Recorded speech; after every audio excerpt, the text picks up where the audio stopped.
10 nice girl habits all women must change.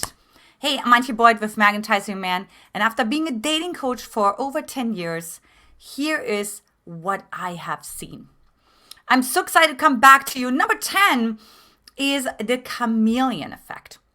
And that is really sort of like, wherever I am, that's what I become, right? So if I go to a cowboy party, I dress like a cowboy. You know what I mean? If I date a man who's into sports, out of the sudden I become a sports fan, you know what I mean? Even though I've never played golf, out of the sudden I take golf lessons and so on and so forth, right? So you're becoming sort of this chameleon, right? You're just kind of sort of adjusting. And I think a good example for that is actually Julia Roberts when she plays the runaway bride, right? And, in the end, if you remember that scene, well, what happens in the runaway bride, in case you haven't watched it, is, she always runs away, like right at the altar, right? Because she actually realizes that, like, who the guys are marrying is not who she really is, right? She just turned herself into a pretzel, into a chameleon to please everyone. And I love that one scene where she makes all the eggs because she tells every guy she likes the eggs different, right? It's like, oh, I love eggs or benefits. Okay, then that's what I love too. Or, I love the hard-boiled egg. Oh, then that's what I love too. Or I like sunny side up. That's what I love too, and so on. So anyway, so at the end, she makes all the different versions of the eggs and actually finds out what does she really like, right?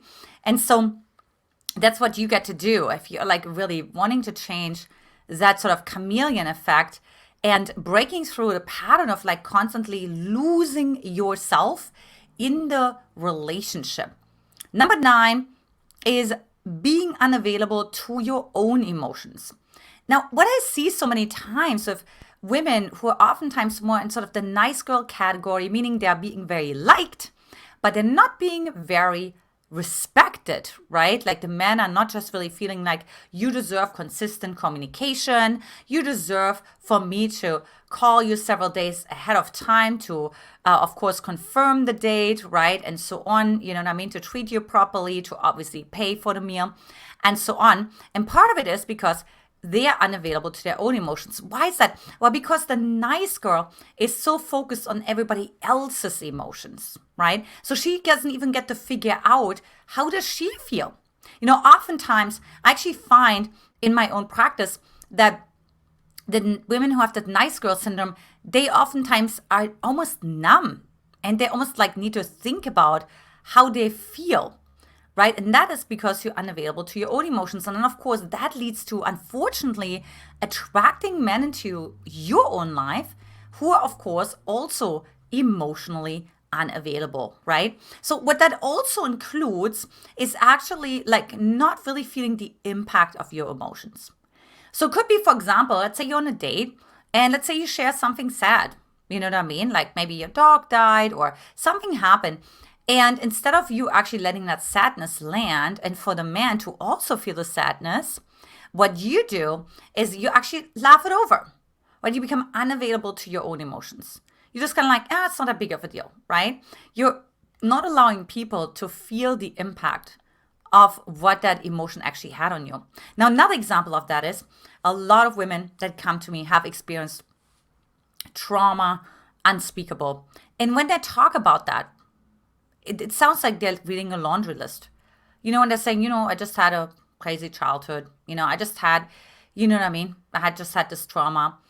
And like, I can tell you're not really available to the impact of what that had on you emotionally, right? You have made yourself like, you put up like a shell on a wall in order for you to not having to feel that level of pain, which of course is a survival mechanism, right? But now it's time to change that. Number 8, it's one of my favorites, right? It's the bitch code. And that is really avoiding the word bitch. So what a lot of nice girls do, and I talk about that in my King and Queen matrix, right? Is this concept of between the doormat and the bitch is what we say is the queen, right? Now, in order to get to the queen, if you are sort of on that nice girl side, so nice girl and bitch, right? Polar opposites, obviously. You have to be able to also exhibit qualities of what other people would call the bitch. And so what oftentimes happens in the process of me actually starting to teach those very powerful women how to also step into their bitch. And that simply just means setting boundaries, right? It just literally just finding their no in their body and saying when enough is enough unapologetically. That, of course, the people who have massively benefited from that particular woman being a nice girl, right? Because she always paid the family vacations, right? Because she's the highest earner in the family. I hear this all the time, right? Like I talk to women who lost up to $100,000 because they just like gave it to men, didn't know how to set boundaries, right? Because they were afraid to be called a bitch. It's costing you big time, girlfriend. It's costing you big time. And you know that, right? It's costing your own self-respect. And so what we want to learn is actually how to lean into the word bitch. That when somebody calls you bitch, that you get to actually say, thanks so much for that compliment. I appreciate you seeing that in me because it really shows that you see that I can actually set boundaries. Number 7, like nice girls make excuses for other people, right? Like they're just a little too over compassionate. Now the problem with that is because, of course, you may say, well, I'm just a compassionate person. I'm just a loving person. I'm just a giving person. Okay, I get that. However, are you balancing that to the same degree of also being compassionate with yourself? Now, let me answer this question for you. The answer is no, right? Because what happens is you're like hard on yourself, but you're actually like very compassionate towards other people. Now, that is, of course, very imbalanced and oftentimes leads to you attracting men into your life who are narcissists, who are abusive, who are alcoholics, and who are certainly emotionally unavailable, right? Because you get to continue to make the excuses that it's because he had this childhood, because he hasn't done as much personal development, because he wasn't really exposed to it, right? Because he has gone through a tremendous, traumatic divorce, because he has 2 kids, on and on and on it goes, right? So you just make all those excuses. But interestingly enough, you don't make those same excuses for yourself. Like you hold your own self to very, very high standards. And so that's where it's incongruent. And when you're incongruent, since the world is your mirror, you attract men into your life who are also incongruent, meaning their words and actions are simply not matching. Number 6 is give the wrong men the benefit of the doubt. Now, this goes sort of in a similar category, right? Where you're like thinking, I do feel a little bit hesitation, right? I didn't really like what he said on the date when he talked about, whatever the relationship he has with maybe his mom or dad or something else that came up, right? That just something didn't sit right with you. But you're like, it's fine. You know what I mean? He was probably just stressed, right? He was just coming from work. And so for some reason, you give the wrong man the benefit of the doubt. Now, but also what's interesting about that is that at the same time, I've seen this very same woman out of the sudden have massive trust issues when she actually has, quote unquote, the right man in front of her, right? So it's really interesting. You continue to perpetuate sort of this pattern of almost like feeling like good about somehow holding on to a hope that this particular man is going to turn around, and it holds less value for you if a man is actually available, if a man is actually good to you, right? Like there you actually want to talk yourself out of it. And look, I'm the first one to admit that's what I did when I met my husband, Brody. He was consistent. He told me I'm the girl of his story. He was consistently asking me out. And all I was working on finding things that are wrong with him, right? Well, in the meanwhile, had given so many men who are definitely undeserving so much benefit of the doubt. So that's one thing that you truly want to shift. And one way how you're going to shift that is number 5 is focus on yourself rather than others, right? Because what nice girls unfortunately do, they focus on others rather than self. They're usually like the firstborn in the kingdom, so to say, you know what I mean? So they become the caregiver, right? Or maybe they had a problem sibling, or maybe they had an alcoholic dad, or maybe somehow it became sort of the enabling role, right? Or maybe the dad left and you became sort of like the husband, so to say, right?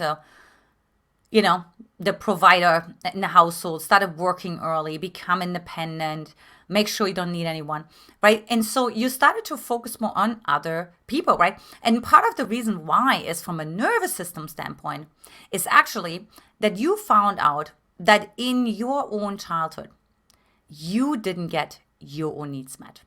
Now, it could be different reasons. Like I said, emotionally unavailable parents, unattuned parents, narcissistic parents, right? As you know, or not know, I have a narcissistic mom, right? Goes into that category. And then what the child does, right? The child is saying, well, wait a minute. My parents are perfect.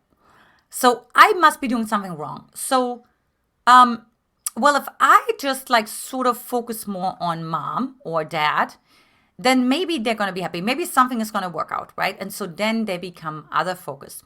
Now, the other way how you become other focused is because it's actually safe. It keeps you safe. So if you had like a bipolar or an alcoholic parent, an abusive parent, where you had to anticipate when do they go into anger so you can get out of the line of fire, right? That's literally a survival skill, And so again, like knowing when the personality shifts is, of course, incredibly hard to imagine for a child to have that responsibility.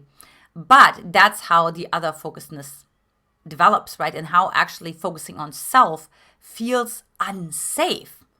However, that's what we want to shift, because you want to actually understand that the way a man treats you actually depends on your ability to focus on yourself and the relationship you have with yourself.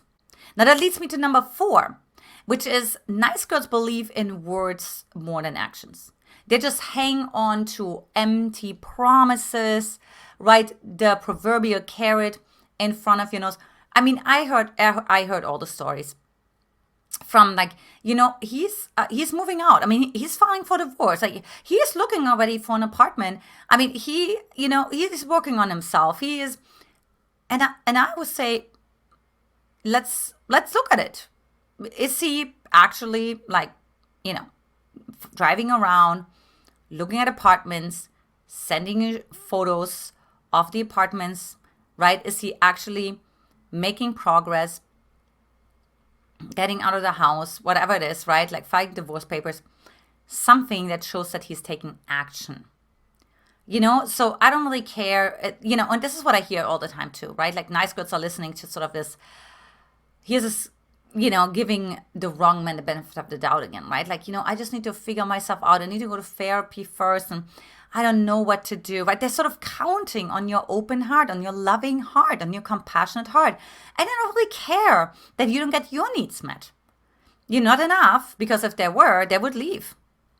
And I would say, I want you to find someone who you're going to be happy with, because it's not going to be me, because I can't be that for you, right? But most unavailable men will not do that. They will actually come back over and over again. And then will make that nice girl believe like, oh, okay, he's actually changed. That's why he's coming back, because I'm finally worthy.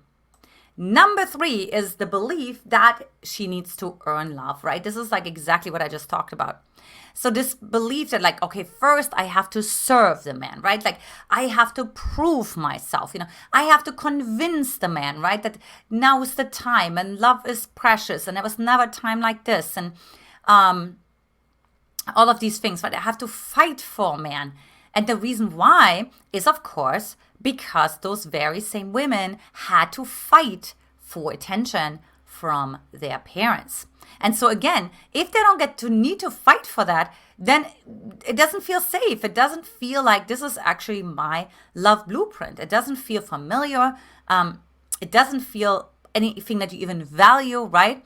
But if you get to really attract a man where you get to earn your love, which of course narcissists love that kind of blueprint, right? Because they're like, oh, you will never earn this love, right? And so unless you listen what I want you to hear, like unless you're able to be guilt tripped, unless you're able to give yourself away, unless you're able to spend tons and tons of money, well, I just do a whole lot of nothing. Heard a lot of these stories too, right? Of like narcissists like almost stop working or just like doing their thing, or basically being like extremely abusive because it gives you this feeling that you still need to earn their love, right? Because somehow you deserved to be treated in this abusive way. And that is, of course, because you potentially abuse yourself, right? You're beating yourself up.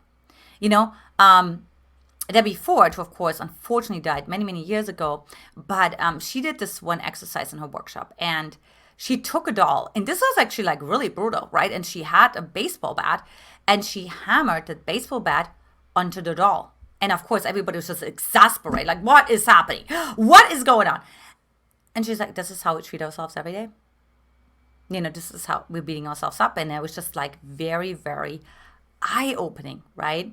And so again, like really breaking through this idea that you need to earn love, that you have to be deserving.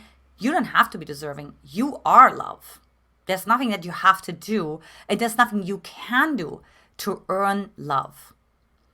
Number 2 is talking about other people, even if positively.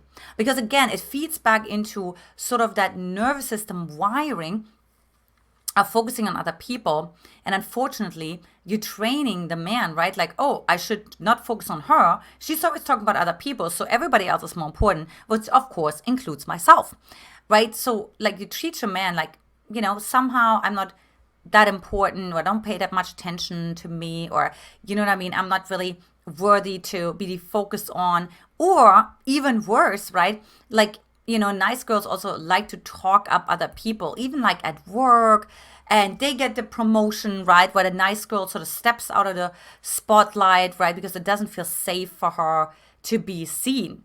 So what you want to do instead, you want to catch yourself every time when you think about someone, even if it's in a positive way, it doesn't matter. Like really training to focus more on thinking about yourself, like your goals, your vision that you have for your life, right?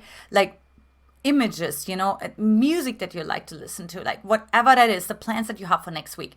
Like just really writing down a list of like, what can I do to focus on myself so that other people talk about you in a positive way. And finally, what I've seen a lot, and that comes out sideways, is number 1 is suppressing anger, right? So the nice girl just really gets to this extreme where she becomes passive aggressive. Now, she doesn't want to be passive aggressive, but there's nothing else left. Because if she can't set boundaries, if she can't express her no, if she can't express her anger, because she's of course afraid that she's going to rock the boat, that the man is going to leave, that the man is going to think she's too much, she's too complicated, she's too demanding, she's too angry, she should just be a nice lady, right? Then it's going to come out sideways. And that of course is like when you don't want to be called the bitch, when you start to become sort of like ironic, when you start to become a little, like you start to maybe gossip about other people. You start to become a little bit rough on the edges in other ways, right? And so it's not going to work. It's not going to work. And on top of that, because you suppress your anger, you oftentimes attract somebody who has more anger inside of himself as a partner, who's oftentimes also abusive, right? Because what you attract is oftentimes also what you suppress. So to the degree that you suppress, the more it's actually exasperated in the other person, right? And so, I had one client that I worked with, to give you an example, and she had this incredibly, just absolutely rageful neighbor, right? Just absolutely, she couldn't sleep at night, right? So I'm like, okay, well, that's interesting, right? So why do you think you would create this kind of emotional environment, right? And so it turned out that she's incredible rage, like that she had suppressed, to sexual abuse early on in childhood and things like that. And we just, she's like, well, I can't, I'm like, why have you never expressed this, right? And she's like, well, everybody would be like absolutely terrified if they felt my rage. And I said, well, try me, you know what I mean? So, and so she got to actually extremely step into her rage, get embodied, meet somebody within 10 days of doing this work, right? He flew her out to another state and proposed to her and all the things, right? So everything can happen super, super fast when you actually finally acknowledge that anger. And that other piece also is for you to, of course, then allow yourself to hold other people accountable. That comes with expressing your anger, right? Now you get to set your boundaries and you hold other people accountable, right? Everybody at the end of the day has a choice.